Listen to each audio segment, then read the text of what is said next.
ومعانا تالت لعبة في سلسلة تنمية المهارات لزيادة التركيز والانتباه، لعبة 150 نشاط تفاعلي.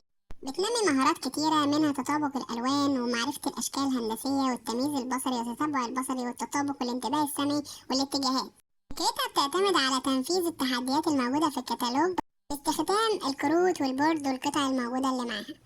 اللعبة ترفيهية وتعليمية، بتنفع من سن سنة لحد 10 سنين، وممكن كمان تنفع الأشخاص البالغين يستخدموها كلعبة للتسلية.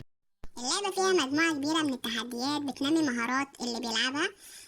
ده غير إن هي كمان بتعتبر لعبة ترفيهية تعليمية، مش تعليمية بس.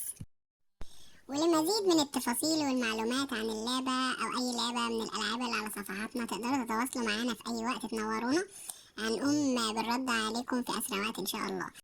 تواصلوا معانا واتساب وفيسبوك وانستجرام من خلال مسح QR كود اللي قدام حضراتكم. شكرا.